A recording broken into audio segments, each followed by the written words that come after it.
What I have here is a star in the center surrounded by an electromagnetic field. The magenta circle represents the perimeter of the electromagnetic field, which is known as the heliopause, and that's the point at which outgoing energy turns around and heads back towards the center. Now the field itself is twisted into a spiral by the rotation of the star, or maybe the twist force in the energy, or a combination of those. I wouldn't know, but I'm going to put a spiral in, and I'm going to use a 0.2824 spiral, because in the end this is going to match the outbound ratios of pi squared and so on. And this spiral is a 2824 closing rate between this point and this point, and then 2824 again to that one, 2824 again to that one. Now if I take that and rotate it 180 degrees, I'm going to fill in the field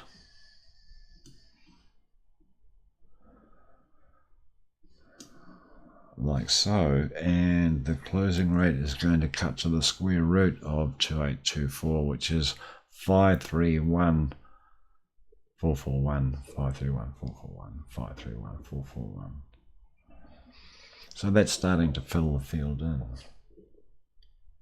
If I take both of those and I reflect them,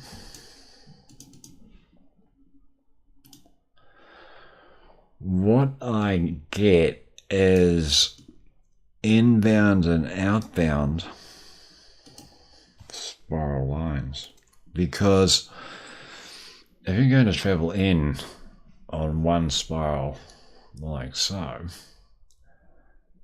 and you want to come back out, which is what the energy has to do to re-arrive at the heliopause, the perimeter of the electromagnetic field, then to spiral your way back out, you're going to need the reflected or inverse spiral. So inverse or reflected spiral grids like this just indicate a spiral-shaped field in which there is inbound and outbound energy. And one thing to note here is that when I put these together in this format, you get the shape of a bird. There's the tail of a bird, there's the body of a bird. And they're kind of flying out from the center. So there's one there, and there's one there, or one set there, and one set there, flying out at 90 degrees to each other. Now if I take this magenta circle and reduce it by 729,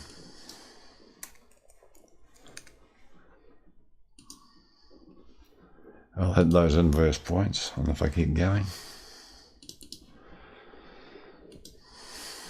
they will align with the intersection points of the two reflected sets of spirals. We'll backtrack.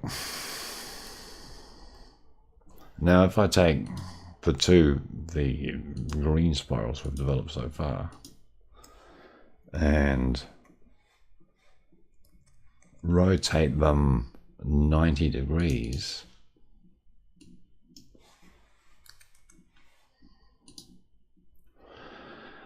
now the reduction of the circle is the square root of 729, which is 85.38.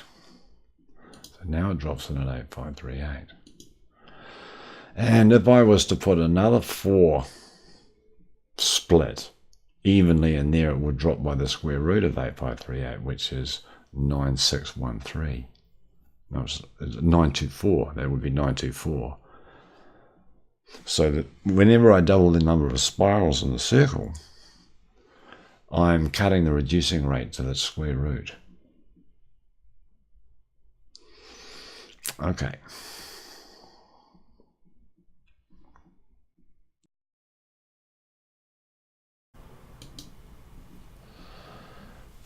Well, note then that this four-sided crop circle design to 90-degree axis will have its reducing circles on 0.8538 ratio. So coming in from the outside, 0.8538, then 0.8538 again to give 0.729. That 0.8538 there was just sitting on a circle etched into it like that. From that 729,673 for the next circle, 673 is 729 times the square root of the 8538, which is 924. So 729 times 924 is 673. And the reduction from this circle to the next one in at 0.575. 575 is 622, which is the cube of 8538 times the square root of 8538. So 622 times 924 is 575. Then there's a 729 reduction to the next circle in, and a repeat of 673. So that's all 8538 ratio, and it is in the crop circles when it's basically a four-sided shape. And of course the birds. 2x is birds flying out, possibly relating to the spiral-shaped electromagnetic field that occurs around stars and other places, possibly. But that's the rule. If it's got four sides on it, on the crop circle, it's going to be 0.8538.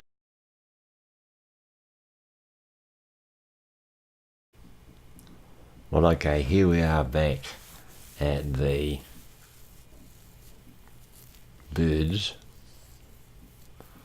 and this time I'm going to rotate them at 60 degrees rather than 90. I'm going to do that twice, which will give me a hexagon. And now when I reduce the outer circle, it'll reduce at 90, and that will build the 0.9 ratio. And if I double the number of spirals, then this outer circle will reduce at the square root of 0.9487. And at the crop circles, if it's a hexagonal design, then it's 0.9 ratio we're looking for. And if you look at the center of this one, you might be able to see how radiance coming from the star interacts and is created by the inverse spiral grid. So you get radials coming out on the intersection points, and it might be that that is actually how radials form in one way, although a lot of other factors play into it. But what of the spiral itself? Well, in the ammonite, the way that I just established the 2824 spiral was by placing the reduction percentage 72.9 into that decay rate And that's the reduction or closing rate per 90-degree section of the spiral. So for 360, you're going to need 4 of those, 4.729 reductions. So 2.729s is 0.531441, 3 is 387, and 4 is 2824 for 360 degrees. But this one isn't 0.729. It is 0.01. And that's good.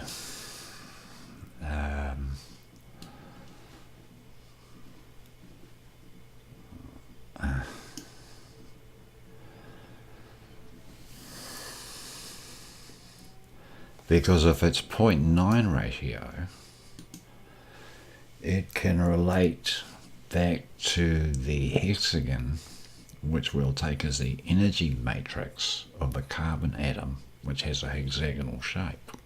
So it's an energy manifestation from the carbon atom, or the energy in the carbon atom matrix. And it will come from the hexagon if it stays on 0.9. But if it demonstrably goes to 0.8538 and the square roots of that, you get a 96.3, and hey, that's not 0.9, that's 0.8538. Then that would be not from a hexagonal base. It would be from a square base. It's the shape of the electromagnetic field as it's accumulating. There are some anomalies, which I'll come to in a minute, but in the meantime, that's an energy manifestation there, long wave to short wave. And so is the crystallization. That's an energy manifestation as well. So if the crystals are hexagonal, if they've got hexagonal facets, then that would further reinforce the idea perhaps that it's the hexagonal matrix in the energy field that creates the spiral. But they're not all 0.81, and even the 0.81s are doing things. There's a lot of them. Here's another fossilized and crystallized ammonite. And you can see that in the spaces in these cavities, crystals have got faces, and they need to be hexagonal. Nevertheless, that one.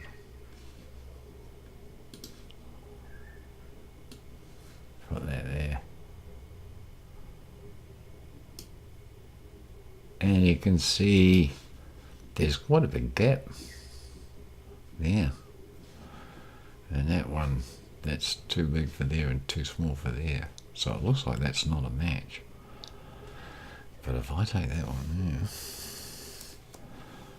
there, and I reduce it by 8.1, which is a pi ratio reduction, and put it in the center, it could be that you're looking at spirals over time. So the anomaly there is about the growth of it. And if we go, and that's just about the wavelength there, that's just about trough to trough, just about the wavelength there. 0.81 in from there.